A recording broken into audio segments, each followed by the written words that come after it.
Schools యాజమాన్యానికి, కళాశాల ఈ కార్యక్రమానికి వచ్చేసినటువంటి పత్రికా ప్రతినిధులకు కూడా ప్రత్యేకంగా ధన్యవాదాలు. పుర ప్రముఖుల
ఆబాల గోపాలము మీకు తెలియజేస్తున్నారు.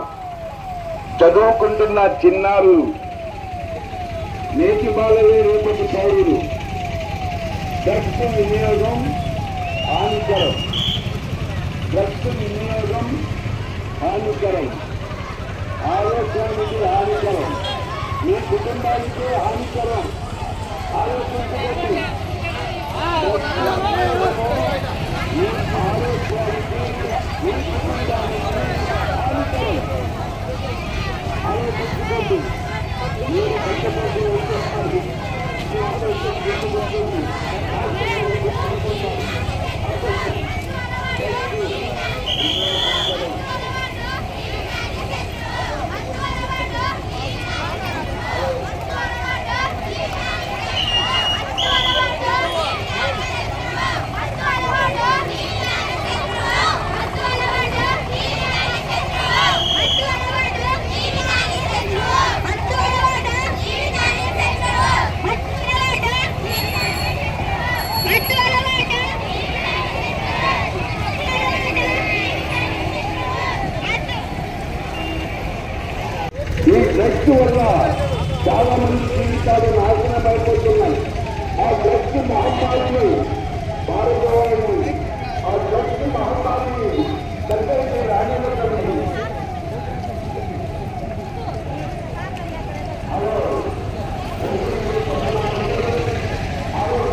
సార్ ఇటువైపు బ్యానర్ పెట్టండి అమ్మా, ఇటు పెట్టుకోండి.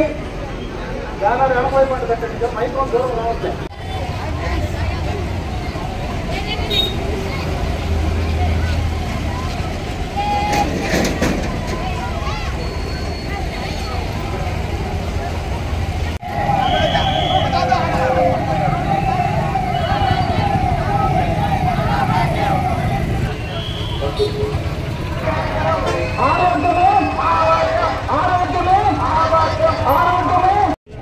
మత్తుకి బానిస అవుతా ఉన్నారు. ఈ మత్తు ఏ విధంగా ఉంటుందంటే గంజాయి, హెరాయిన్, ఇంకా మనము వేరే వేరే సిటీస్లోకి వెళ్తే అన్ని రకాలైనటువంటి మత్తు పదార్థాలు విదేశాల నుంచి కూడా దిగుమతి చేసుకుంటా ఉన్నారు. ఇవన్నీ కూడా విద్యార్థి దశ నుంచే, అంటే ఇంటర్మీడియట్, డిగ్రీ, ఇంజనీరింగ్ చదివేటువంటి మెడికల్ స్టూడెంట్స్ అయితే నేను అందరూ కూడా వాళ్ళకి చిన్నగా వీళ్ళకి ఇంట్రడ్యూస్ చేయడం జరుగుతూ ఉంది. ఈ మత్తు ఒకసారి అలవాటు పడితే ఈ మత్తులో ఉండి ఏం చేస్తున్నాడో ఆ వ్యక్తికి విచక్షణ కోల్పోయి కనీసం తల్లిదండ్రులు కానీ అక్క చెల్లెళ్ళు అనేటువంటి భేదాభిప్రాయాలు కూడా లేకుండా వారు ఏ రకమైనటువంటి క్రిమినల్ చర్యలకు పాల్పడతా ఉన్నారు. కొన్ని మర్డర్స్ చేయడం కానీ, దొంగతనాలు చేయడానికి కానీ, ఏ రకమైనటువంటి నేరాలు చేయడానికి కూడా ఏమాత్రం కూడా వెనకాడటం లేదు. కాబట్టి తల్లిదండ్రులారా, ఒక్కసారి మీ అందరికీ పుర ప్రముఖుల ద్వారా, వాళ్ళ యొక్క పేరెంట్స్ ద్వారా, వీళ్ళందరూ స్టూడెంట్స్ యొక్క పేరెంట్స్ అందరికీ మేము తెలియజేసేది ఏంటంటే, వీళ్ళందరి పిల్లల యొక్క నడవడిక, వారి యొక్క ప్రవర్తనని మీరు ఖచ్చితంగా గుర్తుంచుకోండి. ఎందుకంటే ఇక్కడి నుంచి చదివించడానికి మీరు హైదరాబాద్కో, చెన్నైకో, బెంగళూరుకో, తిరుపతికో దూర ప్రాంతాలకు పిల్లల్ని పంపిస్తూ ఉన్నారు. ఆ పిల్లలు ఏం చేస్తున్నారు, ఏం చదువుతున్నారు, ఏ రకమైనటువంటి ఫ్రెండ్షిప్ చేస్తున్నారు, వారి యొక్క నడవడిక, ప్రవర్తన అన్నీ కూడా మీరు తల్లిదండ్రులు అబ్జర్వ్ చేయాల్సినటువంటి ఆవశ్యకత ఉంది. వాళ్ళు అక్కడ ఏ రకమైనటువంటి గంజాకో లేకపోతే మత్తు పదార్థాలకు అలవాటు పడి రకరకాల నేరాలకు అయ్యి వారి జీవితాన్ని కోల్పోతూ ఉన్నారు. కాబట్టి తల్లిదండ్రులారా, అందరూ కూడా మా పిల్లవాళ్ళు చాలా మంచి వాళ్ళు, ఈ రకమైనటువంటి అలాంటి దుష్టమైనటువంటి చర్యలు చేయరు అని మీరు అనుకోవద్దు. దయచేసి మనం ఒక కంట కనిపెట్టాల్సినటువంటి ఆవశ్యకత ఉంది. ఎందుకంటే చేతులు కాలేక మనము ఆకులు పట్టుకోలేము. కాబట్టి దయచేసి పిల్లల యొక్క తల్లిదండ్రులందరూ 1కి 10 సార్లు పిల్లల యొక్క ప్రవర్తనని, వారు ఏ రకంగా చాటింగ్ చేస్తున్నారు, ఏ రకంగా సెల్ ఫోన్స్తో మాట్లాడుతున్నారు, వాళ్ళ యొక్క ఇన్స్టాగ్రామ్ అకౌంట్స్ ఏంటి, రకరకాల ఇవన్నీ వీటి ద్వారానే వాళ్ళు గాంజాయి కానీ మత్తు పదార్థాలు కానీ అన్నిటినీ కొనుగోలు చేయడానికి ఆస్కారం ఉంటుంది. డైరెక్ట్గా వచ్చి కొనుగోలు చేయరు, వాళ్ళు అమ్మరు కూడా. కాబట్టి మీరు అందరూ అర్థం చేసుకుని ఇలాంటి మత్తు పదార్థాలను రానియకుండా, గాంజా, హెరాయిన్ లాంటి ఏవి రాకుండా మనం ఖచ్చితంగా ఇప్పుడు మేము ఈగల్ అని చెప్పేసి ఒకటి ఈగల్ ఆంధ్రప్రదేశ్ అని చెప్పేసి మత్తు పదార్థాల నివారణ గురించి ప్రత్యేకంగా పెట్టారు. దీనికి టోల్ ఫ్రీ నెంబరు 1972 అనేది టోల్ ఫ్రీ నెంబరు. దయచేసి మత్తు పదార్థాల గురించి, ఏ రకమైనటువంటి గాంజా మత్తు పదార్థాల గురించి ఇన్ఫర్మేషన్ చేసినా కూడా 1972కి మీరు సమాచారం ఇచ్చినట్టయితే మీ పేర్లు కానీ ఏదైనా గోప్యంగా ఉంచబడతాయి. అలాంటి వాటిని మనము కూకటి వేళ్లతోనే పెగిలించడానికి, దాన్ని ఇంకా ఎక్కువగా స్ప్రెడ్ కాకుండా చూడటానికి అవకాశం ఉంటుంది. కాబట్టి దయచేసి ఈ అందరూ వచ్చిన వాళ్ళందరూ ప్రత్యేకంగా మా పోలీస్ శాఖ ధన్యవాదాలు తెలియజేసుకుంటూ సెలవు తీసుకుంటూ ఇప్పుడు సందర్భంగా రాష్ట్ర ప్రభుత్వ ఆదేశానుసారం ఈ ప్రతి నియోజకవర్గ కేంద్రంలో ర్యాలీలు నిర్వహించడం అయింది. ఈ ర్యాలీలో పాల్గొనడానికి వచ్చిన ప్రతి విద్యార్థులకు, అలాగే పుర ప్రముఖులకు, పాత్రికేయ మిత్రులు అందరికీ నా శుభాకాంక్షలు అండి. ఈరోజు ఈ డ్రగ్స్ గురించి మనం అవగాహన ర్యాలీ నిర్వహించుకుంటాం. ఈ డ్రగ్స్ తీసుకోవడం వల్ల జరిగే పరిణామాలు ఏందన్నది మీ అందరికీ తెలియపరచాలని ఈ ర్యాలీ నిర్వహించడం అయింది. ఈ డ్రగ్స్ తీసుకుంటే ఎక్కువగా యువత తీసుకుంటున్నారు. ఇవి ఫస్ట్ ఏదో సరదాగా తీసుకొని క్రమక్రమంగా వాటికి అలవాటు పడి వారి జీవితాల్లో కోల్పోతున్న పరిస్థితులు ఈరోజు చూస్తూ ఉన్నాము. కాబట్టి యువత అందరూ ఈ డ్రగ్స్కి దూరంగా ఉండి వారి ఉజ్వల భవిష్యత్తుకి బాటలు వేసుకోవాలని తెలియజేస్తుంది. డ్రగ్స్ వినియోగదారుల పైన దాన్ని అరికట్టే దానికి ఈరోజు ప్రభుత్వం 1972 నెంబర్ని కూడా టోల్ ఫ్రీ నెంబర్ కూడా ఏర్పాటు చేసింది. ఇటువంటి అవకాశాన్ని ఏర్పాటు చేసిన మన గౌరవ ముఖ్యమంత్రి వారు చంద్రబాబు నాయుడు గారికి, అదేవిధంగా ఉప ముఖ్యమంత్రి అయిన పవన్ కళ్యాణ్ గారికి, అనితా మేడం గారికి, మన శాసనసభ్యులు, మన ప్రియతమ నాయకుడు శాసనసభ్యులు కురుగుల రామకృష్ణ గారికి ధన్యవాదాలు తెలుపుతున్నాను. ఈరోజు ఈగల్ ఆంధ్రప్రదేశ్ని మన వెంకటగిరిలో పరిచయం చేసేదానికి, వెంకటగిరిలో యువతను బాగుపరిచేదానికి మన పోలీస్ శాఖ వారు, మన సిఐ గారు, ఎస్ఐ గారు, అదేవిధంగా మన మున్సిపాలిటీ వారు, కమిషనర్ గారు, వాళ్ళ సిబ్బంది, అదేవిధంగా విద్యార్థులు, ఉపాధ్యాయులు, అదేవిధంగా కూటమి నాయకులు, పత్రికా విలేకరులు అందరం కూడా ఒక్క తాటి మీద ఉండి వెంకటగిరిలో డ్రగ్స్ని వాడే వాళ్ళని శిక్షించడం కాదు, వాళ్ళని మార్పించడం ప్రయత్నం చేయాలి. మా సిఐ గారు చెప్పారు, శిక్షించడం ఎంతోసేపు పట్టదు ప్రతి ఒక్కరిని. వాళ్ళని ఏ విధంగా మార్పు తీసుకురావాలా విద్యార్థుల్లో. ఎందుకంటే ఈరోజు మా చంద్రబాబు నాయుడు కానీ, మా పవన్ కళ్యాణ్ కానీ ఒకే మాట చెప్తారు, పగలు లేని వెన్నెల ఏలా, దేవుడు లేని కోవిల ఏలా, ప్రాణం లేని జీవి ఏలా, యువత లేని సమాజం వేళ. అంటే యువతని సమాజంలో గొప్పగా తయారు చేయాలా. గొప్పగా తయారు చేసినప్పుడే మన దేశం, మన రాష్ట్రం అభివృద్ధి చెందుతుంది. కాబట్టి యువత తప్పుదోవ పట్టకుండా వాళ్ళని కాపాడే ప్రక్రియ తల్లిదండ్రులు ఫస్ట్ తీసుకోవాలి. సీఏ గారు చాలా అద్భుతంగా చెప్పారు.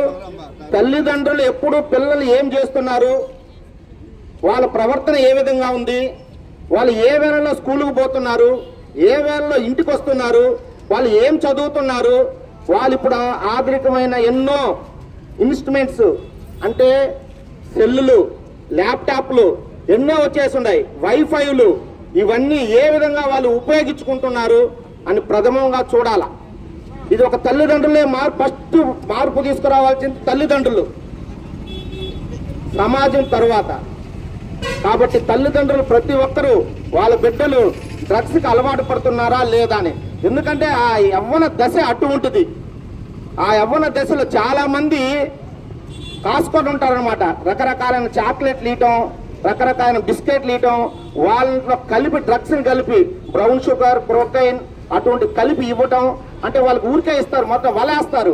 దాని తర్వాత వాళ్ళ దగ్గర దాన్ని అలవాటు పడినాక వాళ్ళని డబ్బులు క్యాష్ చేసుకుంటారు. ఇటువంటి సమాజాన్ని మనకు ఉండకూడదు. స్వచ్ఛ ఆంధ్రప్రదేశ్, స్వర్ణ ఆంధ్రప్రదేశ్ కావాలా? ఈగల ఆంధ్రప్రదేశ్ సాధిస్తాం, మాదక ద్రవ్యాన్ని ఆంధ్రప్రదేశ్లో నిర్మూలిస్తాం అనే ఏకైక నినాదంతో ఈరోజు రాష్ట్రం మొత్తం మీద ప్రతి నియోజకవర్గంలో జరిగింది. దీన్ని మనం సద్వినియోగం చేసుకుని మన వెంకటగిరిలో కూడా దీన్ని ఉపయోగించుకొని మన యువతలో అయితేనేమి, పెద్దలతో అయితేనేమి మాదక ద్రవ్యాల ఉపయోగాన్ని తగ్గించి సమాజాన్ని మేలుకోపాలని కోరుకుంటూ ఈ అవకాశం ఇచ్చే సీఏ గారికి ధన్యవాదాలు తెలుపుకుంటూ సెలవు తీసుకుంటున్నాం. ఆదేశానుసారం రాష్ట్ర ప్రభుత్వం ప్రతిష్టాత్మకంగా తీసుకున్న ఈ కార్యక్రమానికి వెంకటగిరిలో నుంచి ప్రతి ఒక్క సంస్థ నుంచి కూడా వచ్చిన ప్రతి ఒక్కరికి, ముఖ్యంగా పోలీస్ శాఖ నుంచి సర్కిల్ ఇన్స్పెక్టర్ గారికి, అలాగే సబ్ ఇన్స్పెక్టర్ గారికి, మున్సిపల్ కమిషనర్ గారికి, పాఠశాల విద్యార్థులకు, ఉపాధ్యాయులకు, అలాగే వెంకటగిరి పుర ప్రజలందరికీ నా పేరున ధన్యవాదాలు తెలియజేసుకుంటున్నాను. మీడియా మిత్రులకు నా ప్రత్యేక నమస్కారాలు తెలియజేసుకుంటున్నాను. ఎందుకంటే గడచిన 5 సంవత్సరాలలో రాష్ట్రం ఏ విధంగా తయారైందో ప్రతి ఒక్కరూ గమనించారు. దాదాపు 5 సంవత్సరాల్లో ఉన్న పాలకులు గంజాయి సాగుని పెంచి పోషించారనేది వాస్తవం. ఎందుకంటే ఇంతకుముందు మా సోదరుడు చెప్పినట్టు భారతదేశంలో ఎక్కడ గంజాయి పట్టుబడినా దాని మూలం ఆంధ్రప్రదేశ్లోనే బయటపడింది. గడిచిన 5 సంవత్సరాల్లో దాదాపు 1100 ఎకరాలలో గంజాయి సాగు చేశారనేది వాస్తవం. కానీ కూటమి ప్రభుత్వం అధికారంలోకి వచ్చిన తర్వాత ప్రజల ఆరోగ్యమే పార్టీకి ముఖ్యము, అలాగే రేపటి పౌరులే భారతదేశానికి, మన రాష్ట్రానికి కూడా వెన్నుముకని భావించిన మా ప్రియతమ నాయకులు ముఖ్యమంత్రి వర్యులు నారా చంద్రబాబు నాయుడు గారు అయితేనేమి, అలాగే ఉప ముఖ్యమంత్రి పవన్ కళ్యాణ్ గారు అయితేనేమి ఒకే నిర్ణయం తీసుకున్నారు. ఇక్కడ ఎవరైనా కానీ గంజాయిని సాగు చేసిన, అక్రమ రవాణాకి పాల్పడిన ప్రభుత్వ పథకాలు వాళ్ళకి కట్ చేయబడును. ఖచ్చితంగా ఇదంతా ప్రచారంలోకి తీసుకొచ్చారు. గడిచిన సంవత్సరంలోనే 1100 ఎకరాల్లో ఉన్న సాగుని ఇప్పుడు 100 ఎకరాల్లో కూడా లేకుండా చేశారు. కానీ రాబోయే సంవత్సరంలో ఈ 100 ఎకరాలు కూడా లేకుండా చేసి ఆంధ్రప్రదేశ్ ని స్వర్ణాంధ్రప్రదేశ్ గా తీసుకునే కార్యక్రమానికి శ్రీకారం చుట్టారు మా కూటమి నాయకులు. అలాగే ఈ వైసీపీ నాయకుల అత్యాశకు వాళ్ళ మూర్ఖపు ఆచారాలకు బలైపోయిన ఈ డ్రగ్స్ యువకులు గడిచిన 5 సంవత్సరాల్లో 1745 మంది ప్రాణాలు వదిలారనే విషయం వాస్తవం. ఇప్పటికైనా యువతలో మార్పు రావాలి. ప్రభుత్వాలన్నీ పనిచేస్తున్నాయి. ఖచ్చితంగా యువతకి ఎక్కడ అనుమానం వచ్చినా ఆ వివరాల్ని పోలీసు శాఖ వారికి తెలియజేసి బంగారు భవిష్యత్తుకి బాటలు వేయవలసిందిగా కోరుకుంటూ, అలాగే ఇప్పుడు ఉన్న ప్రతిపక్ష నాయకులని చెప్పుకునే కొంతమంది గంజాయి బ్యాచ్ ఎక్కి గంజాయి బ్యాచ్ వాళ్ళకి ఆ గంజాయి తాగి పోలీసు వారి మీద దాడి చేసే వాళ్ళు కూడా పరామర్శిస్తుంటే దరిద్రపు రోజులు ఈ రోజు చూస్తున్నాం మనం. ఎందుకంటే వాళ్ళ దృష్టిలో వాళ్ళే కార్యకర్తలంట. వేళ్లు కొట్టేవాళ్ళు, జేబు దొంగలు, గంజాయి బ్యాచ్ వాళ్ళు, వీళ్ళు మా నాయకులు అని చెప్పేసి వాళ్ళు తిరుగుతున్నారు. ఇంతకన్నా ముందు అడుగు వేసి ఎవరైతే బెట్టింగుల్లో బాగా వైసీపీ తరఫున పోరాడతారో వాళ్ళకి విగ్రహాలు పెట్టించే నాయకులు కూడా తయారయ్యారు. ఇంకొక రోజు పోతే జాతీయ అవార్డులు కూడా ఇస్తారేమో వాళ్ళకి వైసీపీ తరఫున. ఎవరైతే ఎక్కువ గంజాయి సాగు చేశారో, ఎవరైతే బెట్టింగ్లు బాగా ఆడారో వాళ్ళకి జాతీయ అవార్డులు ఇచ్చే స్థాయిలో ప్రతిపక్ష నాయకులు ఉన్నారంటే ఈ రోజు బిడ్డల తల్లిదండ్రులు ఆలోచించాల్సిన అవసరం ఎంతైనా ఉంది. మళ్ళీ రాకుండా ఉండాలంటే పవన్ కళ్యాణ్ గారు చెప్పినట్టు మళ్ళీ ఆ రాక్షస రోజులు రాకూడదు, మనం రానివ్వకూడదు అనే విషయాన్ని ప్రజలందరూ కూడా ముక్తకంఠంతో ఎదుర్కోవాలని తెలియజేసుకుంటూ ఈ అవకాశం ఇచ్చిన పెద్దలకు నా ధన్యవాదాలు తెలియజేసుకుంటున్నాను. Thank you.